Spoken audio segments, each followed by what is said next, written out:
Assalamualaikum students. Today we will start our lecture series of functional analysis.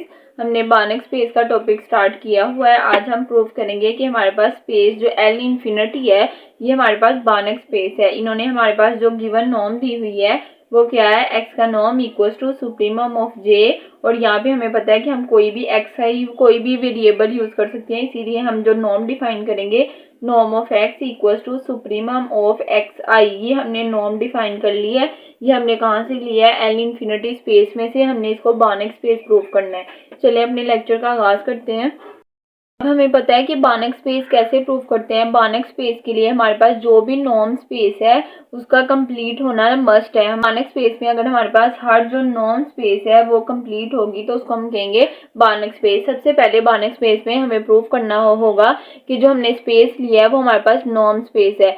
Previous lecture में मैंने बार्नक space वाले topics में मैंने norm को प्रूव नहीं करवाया, क्योंकि हमने प्रीवियस लेक्चर्स में हर टॉपिक को नॉर्म प्रूव किया हुआ है, इसीलिए यहाँ पे मैंने सिर्फ को बस कंप्लीट प्रूव करवाया, लेकिन मैंने उसको नॉर्म प्रूव नहीं करवाया क्योंकि मैंने उससे प्रीवियस लेक्चर में नॉर्म प्रूव करवाया हुआ है। ठीक है, इसीलिए मैंने सिर्फ जो नॉर्म स्पेस लिया है उसको कंप्लीट प्रूव करवाया, क्योंकि बार्नक स्पेस में हर नॉर्म स्पेस का कंप्लीट होना जरूरी है, फिर ही हम उसको कहते हैं कि ये बार्नक स्पेस है। चलें, ये L इंफिनिटी स्पेस ये हमारे पास इंपॉर्टेंट क्वेश्चन है। इसमें सबसे पहले मैं आप लोगों को नॉर्म स्पेस रिवाइज करूंगी कि हमारे पास जो L इंफिनिटी है ये नॉर्म स्पेस है। उसके बाद हमारे पास जो गिवन नॉर्म है उसको हम कंप्लीट प्रूफ करवाएंगे। और कंप्लीट कैसे प्रूफ करवाएंगे कि अगर हमारे पास हर काशी सीक्वेंस जो है इन नॉर्म में से कोई काशी सीक्वेंस लेना है, अगर वो कन्वर्जेंट हो नॉर्म में, तो हम कहेंगे कि हमारे पास ये कंप्लीट है और हम प्रूफ कर लेंगे कि हमारे पास जो L इंफिनिटी है ये बार्नक स्पेस है। चलें, सबसे पहले हम देखते हैं कि जो L इंफिनिटी स्पेस है ये नॉर्म स्पेस है। उसके बाद में हम हर काशी सीक्वेंस को कन्वर्जेंट प्रूफ करेंगे, फिर हम उसको कहेंगे ये हमारे पास L इंफिनिटी स्पेस जो है ये बार्नक स्पेस है। बार्नक स्पेस के लिए हमने सबसे पहले जो L इंफिनिटी स्पेस है उसको हमने नॉर्म प्रूफ करना है, और हमें पता है कि नॉर्म की प्रॉपर्टीज क्या है। नॉर्म की 4 प्रॉपर्टीज है, अगर वो L इंफिनिटी स्पेस पे प्रूव हो जाएंगी तो हम कहेंगे L इंफिनिटी स्पेस जो है वो नॉर्म स्पेस है। सबसे फर्स्ट प्रॉपर्टी क्या है कि norm of x greater than equal to 0। हमारे पास जो भी गिवन नॉर्म दिया हुआ है वो हमेशा 0 से ग्रेटर होना चाहिए। हमें पता है कि हमारे पास नॉर्म कौन सा डिफाइन है, norm of x equal to supremum of mod of xn, और n कहाँ से बिलोंग कर रहा है, नेचुरल नंबर से। और हमें पता है कि जो n जो है वो नेचुरल नंबर से बिलोंग कर रहा है, और नेचुरल नंबर हमेशा 0 से ग्रेटर होते हैं। और यूज कर रहे हैं norm of x equal to supremum of xn, और n कहाँ से बिलोंग कर रहा है, नेचुरल नंबर से। सबसे पहली बात तो ये कि यहाँ पे हमने सुप्रीमम यूज किया है। सुप्रीमम वैल्यू जो होती है वो हमेशा मैक्सिमम वैल्यू होती है और वो 0 से ग्रेटर होती है, तो ये कंडीशन इससे भी सेटिस्फाई हो जाएगी। हमारा जो नॉर्म है वो ग्रेटर देन इक्वल टू 0 है। लेकिन एक और कंडीशन है, क्योंकि हमें पता है कि जो n है वो कहाँ से बिलोंग कर रहा है, नेचुरल नंबर से। नेचुरल नंबर हमेशा 1 से स्टार्ट होते हैं और 0 से हमेशा ग्रेटर होते हैं, तो इस तरह हमारी जो फर्स्ट कंडीशन है नॉर्म स्पेस की वो प्रूव हो जाएगी कि नॉर्म ऑफ x जो है वो ग्रेटर देन इक्वल टू 0 है। सेकेंड कंडीशन क्या है कि हमारे पास जो गिवन नॉर्म है अगर वो 0 के इक्वल हो तो हमारे पास जो गिवन टर्म है वो भी 0 के इक्वल होगी। अब हमने यहाँ पे लेट कर लेना है कि जो हमारे पास नॉर्म है वो 0 के इक्वल है। जब नॉर्म 0 के इक्वल है तो हमारे पास कौन सा नॉर्म डिफाइन है, ये वाला नॉर्म डिफाइन है, इसको हमने 0 के इक्वल रख लेना है। अब supremum of mod of x and n belongs to n को हमने 0 के इक्वल रख लिया। हमें पता है कि अगर किसी सीक्वेंस की जो सुप्रीमम वैल्यू है वो 0 के इक्वल है तो वो सीक्वेंस जो है वो खुद भी 0 के, उसके अंदर जो टर्म्स है वो भी 0 के इक्वल होंगी, इसीलिए हमने लिख लिया ये जो मोड ऑफ एक्स एन है वो भी 0 के इक्वल है। और पता है कि अगर किसी टर्म का मोड जो है वो 0 के इक्वल है तो वो टर्म जो है वो खुद भी 0 के इक्वल होगी। इस तरह हमने लिख लिया है कि जो एक्स एन है वो 0 के इक्वल है। एक तो हमारे पास कंडीशन ये है कि अगर हमारे पास नॉर्म जो है टर्म का वो 0 के इक्वल है तो वो टर्म्स भी 0 के इक्वल है। यहाँ पे इफ एंड ओनली इफ की कंडीशन है कि अगर टर्म 0 के इक्वल है तो उसका नॉर्म भी 0 के इक्वल होगा। एक दफा हमने इसको प्रूव कर लिया कि जब नॉर्म 0 के इक्वल है तो जो टर्म है सीक्वेंस की वो भी 0 के इक्वल होंगी। दूसरी दफा हम अगर देखेंगे कि हमारे पास जो सीक्वेंस की टर्म है वो 0 के इक्वल है, तो जब हम सीक्वेंस के अंदर जब वैल्यू पुट करेंगे हमारे पास जो एक्स एन की जगह 0 आ जाएगा, तो हमारे पास जो सारा नॉर्म है वो 0 के इक्वल आ जाएगा, क्योंकि जब हमारे पास टर्म्स जो है वो ही 0 के इक्वल है तो अगर हम उसकी सुप्रीमम वैल्यू लें, उसका सीक्वेंस फाइंड करें तो वो भी हमारे पास 0 के इक्वल आएगा। इस तरह हमने प्रूव कर लिया है सेकंड एग्जाम कि नॉर्म ऑफ एक्स जो है वो 0 के इक्वल हो तो एक्स भी हमारे पास 0 के इक्वल होता है। अगर एक्स 0 के इक्वल हो तो उस टर्म का जो नॉर्म है वो भी 0 के इक्वल होता है। ये हमारे पास थी नॉर्म स्पेस की सेकंड कंडीशन। अब हम देखते हैं इसकी थर्ड कंडीशन क्या है कि अगर हमारे पास कोई स्केलर हो, जो भी हमारे पास गिवन सीक्वेंस है उसके साथ अगर कोई स्केलर मल्टीप्लाई हो रहा हो तो वो मोड की फॉर्म में बाहर आ जाएगा और norm of x same as it is आ जाएगा। अब हमारे पास जो भी गिवन नॉर्म है उसके साथ हमने स्केलर ए को मल्टीप्लाई करवा लेना है। ये हमारे पास ए स्केलर था, हमारे पास गिवन नॉर्म थी सुप्रीमम ऑफ एक्स एन के साथ हमने ए को मल्टीप्लाई करवा लिया supremum of mod of a x n. N कहाँ से बिलोंग कर रहा है, नेचुरल नंबर से। हमें पता है कि नॉर्म की प्रॉपर्टी है कि जो भी स्केलर होगा उसको हम मोड की फॉर्म में बाहर लिख लेंगे। अब यहाँ पे हमने ए के मोड को बाहर लिख लिया और ये supremum value same as it is आ गई। Supremum of mod of x n belongs to natural number. अब ये जो है ए का mod same as it is आ जाएगा और हमें पता है ये सारी टर्म्स जो है वो किसके इक्वल है, नॉर्म ऑफ एक्स की, और इसकी जगह हमने पुट कर देना है नॉर्म ऑफ एक्स के नॉर्म ऑफ एक्स। इस तरह हमने प्रूव कर लिया है कि ए एक्स का नॉर्म किसके इक्वल है, ए के मोड और एक्स के नॉर्म के। ये था हमारे पास नॉर्म स्पेस का थर्ड एक्सियम। अब हम देखते हैं नॉर्म स्पेस का फोर्थ एक्सियम। फोर्थ एक्सियम हमें हमारे पास इनइक्वालिटी है norm of x plus y less than equal to x का नॉर्म प्लस वाई का नॉर्म। मीन्स कि हमारे पास जो भी गिवन नॉर्म एक्स है अगर उसमें हम कोई वाई ऐड करवा दें तो वो लेस देन इक्वल होगा एक्स के नॉर्म के प्लस वाई के नॉर्म के। अब हमारे पास जो भी सुप्रीम हमारे पास जो भी नॉर्म डिफाइन था सुप्रीमम ऑफ एक्स एन, उसमें हमने खुद से y को ऐड करवा दिया है। x plus y norm equal to supremum of x n plus y n का मोड, और n कहाँ से बिलोंग कर रहा है, नेचुरल नंबर से। और हमें पता है कि मोड की प्रॉपर्टी है कि हम इसको सेपरेट करके लिख सकते हैं a प्लस बी का mod less than equal to a का मोड प्लस b का मोड।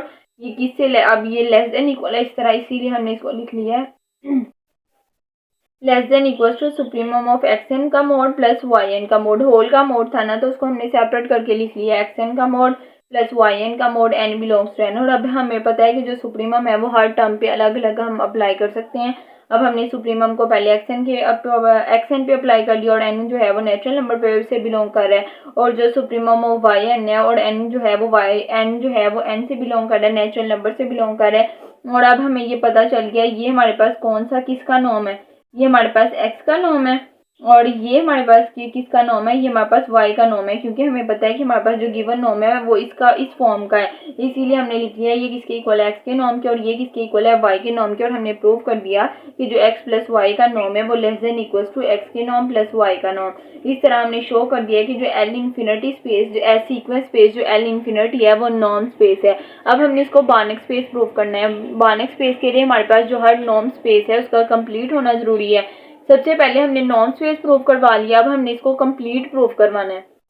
कंप्लीट हम किस तरह प्रूव करवाते हैं कि अगर हर काशी सीक्वेंस जो है वो कन्वर्जेंट हो। सबसे पहले हमारे पास जो गिवन नॉर्म होगी उसमें हम कोई सीक्वेंस लेंगे, उसको प्रूव करेंगे कि ये काशी सीक्वेंस है। अगर वो काशी सीक्वेंस है फिर हम उसको प्रूव करेंगे कि ये कन्वर्जेंट है, और अगर हर काशी सीक्वेंस जो है वो कन्वर्जेंट प्रूव हो जाएगा तो हम कहेंगे हमारे पास जो नॉर्म स्पेस है वो कंप्लीट है। और अगर नॉर्म स्पेस कंप्लीट होगी तो हम उसको कहेंगे ये बार्नक स्पेस है। चलिए अब इसको कंप्लीट प्रूव करते हैं। नॉर्म स्पेस तो हमने प्रूव कर लिया है। अब ये हमारे पास L इन्फिनिटी स्पेस है, इसमें हमारे पास जो गिवन नॉर्म है ये वाला हमें नॉर्म दिया हुआ है। सबसे पहले इसमें ये हमें नॉर्म डिफाइन है, हमने नॉर्म में से कोई सीक्वेंस ले लेना है और सीक्वेंस को हमने प्रूव करवाना है कि ये काशी सीक्वेंस है। सब पता है कि L इन्फिनिटी में किस तरह की टर्म्स होती हैं, किस तरह का सीक्वेंस होता है। L इन्फिनिटी स्पेस में हमारे पास जो भी सीक्वेंस है वो बाउंडेड सीक्वेंस होता है। ये हमारे पास L इन्फिनिटी स्पेस की डेफिनेशन है कि उसमें जो भी सीक्वेंस होगा वो हमारे पास बाउंडेड सीक्वेंस होगा। लास्ट में हम प्रूव भी करेंगे कि अगर वो बार्नक स्पेस है तो हमने ये भी प्रूव करना है कि जो हमने स्पेस ली हुई है वो L इन्फिनिटी स्पेस है। वो किस तरह प्रूव करेंगे, अगर हमारे पास जो स्पेस होगी, हमारे पास जो सीक्वेंस होगा, अगर वो बाउंडेड प्रूव हो जाएगा तो हम कह देंगे कि हमने जो सीक्वेंस लिया था वो हमने L इन्फिनिटी से लिया था। क्योंकि अब हमें पता है कि L इन्फिनिटी में बाउंडेड सीक्वेंस होते हैं। सबसे पहले हमने कोई सीक्वेंस ले लेना है, उसको प्रूव करना है कि ये काशी सीक्वेंस है। सबसे पहले हमने यहाँ पे XP सीक्वेंस ले लिया। अब यहाँ पे हमें पता है कि L जो इन्फिनिटी है उसमें n नंबर ऑफ टर्म्स होती हैं।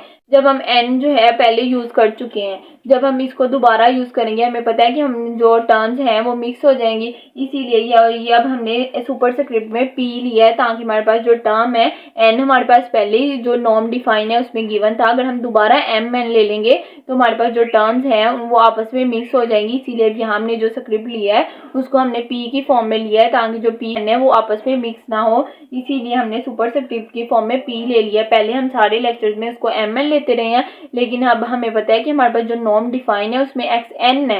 पहले ही अगर उन्होंने हमें n दिया, अगर हम इसको दोबारा यूज करेंगे तो दोनों टर्म्स जो है वो मिक्स हो जाएंगी, इसीलिए अब हमने सुपरस्क्रिप्ट की फॉर्म में p को लिया है ताकि हमारे पास जो टर्म्स हैं वो आपस में एक दूसरे में मिक्स ना हो। अब हमने यहाँ पे एक्स पी कोई सीक्वेंस ले लिया है और उसमें n नंबर ऑफ टर्म्स हैं, x1 x2 x3 so on xn। अब हमने प्रूव करना है कि ये जो सीक्वेंस है ये काशी सीक्वेंस है। काशी सीक्वेंस की आप लोगों को डेफिनेशन का पता है कि xm माइनस xn का नॉर्म, क्योंकि अब हम नॉर्म में काशी सीक्वेंस ले रहे हैं कि अब हमने इसकी डेफिनेशन पहले पढ़ी हुई है, आप लोग प्रीवियस लेक्चर में इसको अच्छे से स्टडी कर सकते हैं। xn माइनस xn का norm less than equals to epsilon for all mn greater than equals to n naught. ये हमारे पास काशी सीक्वेंस की डेफिनेशन है कि अगर दो सीक्वेंस जो हैं वो कब कन्वर्ज करेंगे एक दूसरे को, जब इन दोनों का जो डिस्टेंस है वो बहुत लेस हो जाएगा। उसको हमने लेस देन एप्सिलॉन से शो कर लिया है। अब हम प्रूव करेंगे ये जो सीक्वेंस है ये काशी सीक्वेंस है। काशी सीक्वेंस को कैसे प्रूव करेंगे, जो भी हमने सीक्वेंस लिया है उस पर हम डेफिनेशन को अप्लाई कर देंगे। जो काशी सीक्वेंस की डेफिनेशन है उस सीक्वेंस पे हम डेफिनेशन को अप्लाई कर देंगे। चलिए देखते हैं। इसलिए हमने शो करना है कि ये काशी सीक्वेंस है एल इन्फिनिटी में से जो हमने सीक्वेंस लिया। अब हमने ये प्रूव करना है कि ये काशी सीक्वेंस है एल इन्फिनिटी में। काशी सीक्वेंस प्रूव करने के लिए हम इस पे डेफिनेशन को अप्लाई करेंगे। सो फॉर अब काशी सीक्वेंस की डेफिनेशन क्या है, any epsilon greater than 0 there exist a natural number n such that xp minus xq less than epsilon. पहले हम डेफिनेशन में xm माइनस xn ले रहे थे लेस देन एप्सिलॉन, अब हम यूज कर रहे हैं xp माइनस xq ताकि हमारे पास जो टर्म है वो आपस में मिक्स अप ना हो। इसीलिए अब हमने यहाँ पे जो डेफिनेशन है उसमें हमने यूज किया है xp minus xq less than epsilon. अब हमारे पास जो गिवन नॉर्म है उसको हम इस डेफिनेशन पे अप्लाई कर देंगे। जो हमारे पास काशी सीक्वेंस की डेफिनेशन है उस पर हम जो गिवन नॉर्म है उसको अप्लाई कर देंगे। हमें बताया कि हमारे पास जो नॉर्म डिफाइन है वो किस तरह का है, supremum of n belongs to n xn power p minus xn की पावर q। अब हमारे पास ये वाला सीक्वेंस था, हमने कह दिया कि ये जो सीक्वेंस है वो इसको कन्वर्ज कर रहा है। कब कन्वर्ज करेगा, जब इन दोनों का जो डिस्टेंस है वो लेस देन एप्सिलॉन हो जाएगा। यहाँ पे यूज किया है कि जो पी क्यू है वो greater than equal to n naught है। अब यहाँ पे जो हमारे पास काशी सीक्वेंस की डेफिनेशन थी उस पर हमारे पास जो गिवन नॉर्म था उस पर हमने उसको डेफिनेशन को अप्लाई कर दिया है। हमारे पास ये वाली टर्म बन गई। या हमें पता है कि अगर जो है सुप्रीमम वैल्यू जो है वो लेस देन एप्सिलॉन होगी तो हमारे पास जो गिवन टर्म है वो भी एप्सिलॉन होगी, लेस देन एप्सिलॉन होगी। इसीलिए हमने लिख लिया है कि अगर सुप्रीमम वैल्यू टर्म जो है वो लेस देन एप्सिलॉन है तो x n p minus x n q जो है वो भी लेस देन एप्सिलॉन होगा for all p q greater than equals to n naught. अब ये हमने सीक्वेंस को प्रूव कर लिया है कि हमारे पास जो सीक्वेंस एक्स एन पी है ये किसको कन्वर्ट कर रहा है, एक्स एन क्यू को। कब कन्वर्ट करेगा, जब जो डिस्टेंस है वो लेस देन एप्सिलॉन हो जाएगा। इस तरह हमने सीक्वेंस को प्रूव कर लिया है कि हमारे पास जो गिवन सीक्वेंस है वो काशी सीक्वेंस है। और काशी सीक्वेंस कहाँ है, इन रियल नंबर।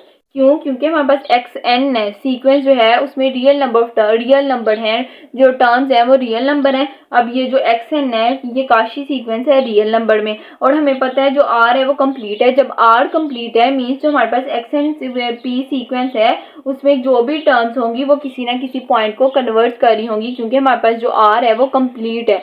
अब उन्होंने कहा है so the Kashi sequence x and P must converge in are. इसका मतलब है कि जो हमारे पास सीक्वेंस है उसमें हर टर्म जो है वो किसी ना किसी पॉइंट को कन्वर्ज करेगी। अब हमने प्रूव करना है कि जो उसमें हमने सीक्वेंस लिया हुआ है एक्स एन की पावर पी वो कन्वर्ज कर रहा है एक्स एन को। ये अब हमने प्रूव करना है। अगर हम ये प्रूव कर लेंगे तो हमारे पास ये भी प्रूव हो जाएगा कि जो हर टर्म है वो किसी ना किसी पॉइंट को कन्वर्ज कर रही है। अब हमने ये प्रूव करना है x n p approaches to x n. अब हम कैसे प्रूव करेंगे, जिस तरह हमने काशी सीक्वेंस को प्रूव किया ना कि जो भी हमारे पास सीक्वेंस था उसमें हमने डेफिनेशन को अप्लाई किया। जब डेफिनेशन हमने लिख ली उसके बाद हमारे पास जो गिवन नॉर्म था उस पर हमने डेफिनेशन को अप्लाई कर दिया। एज इट इज हम कन्वर्जेंट प्रूव करेंगे।